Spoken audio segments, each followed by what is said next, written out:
कहानी अंधेरे में बसा भय। यह कहानी एक मानसिक अस्पताल पर आधारित है।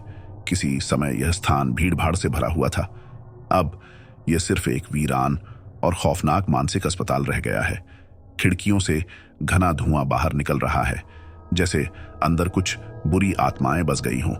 तितली की आवाज और दूर से आती गड़गड़ाहट के साथ हवा का ठंडा झोंका चेहरे से गुजरता है। यह जगह कोई और नहीं बल्कि पुराने मानसिक अस्पताल आर्यवर्धन का खंडहर है, जिसे कई साल पहले बंद कर दिया गया था। एक रात एक युवा पत्रकार सामिरा इस खंडहर को अपनी खोज के लिए चुनती है। वह आंतरिक रहस्यों को उजागर करने की कसम खाती है।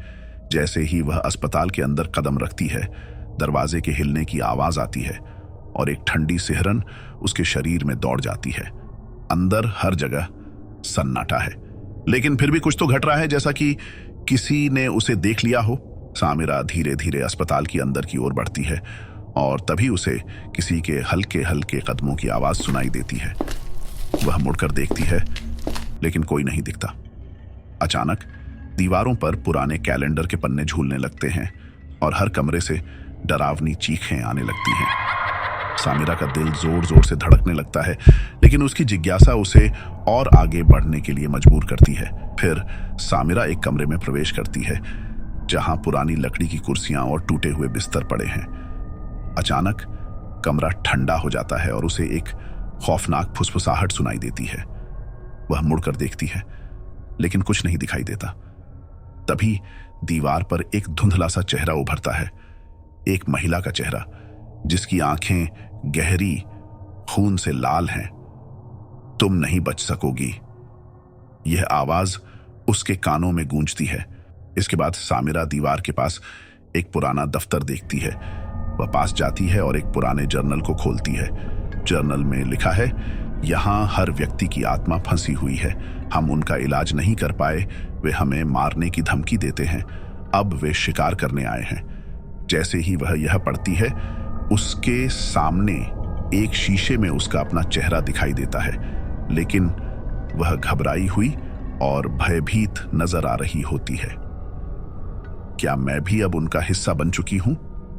वह घबराई हुई सोचती है। इसके बाद हम देखते हैं कि सामिरा के पैरों के नीचे जमीन हिलने लगती है और दीवारों से खून रिसने लगता है। उसकी सांसें घुटने लगती हैं और बाहर से आते कदमों की आवाज उसे और डराती है। वह दौड़ने की कोशिश करती है, लेकिन हर दिशा में केवल अंधकार और दर्दनाक चीखें सुनाई देती हैं। अचानक एक लंबी भूतिया सिलुट उसके सामने आ जाती है।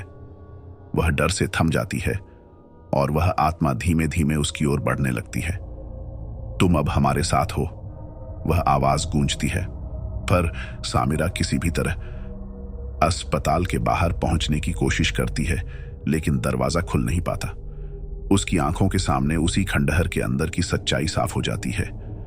अस्पताल के मरीजों की आत्माएं अब भी यहां बंद हैं और सामिरा उन्हीं में से एक बन चुकी है।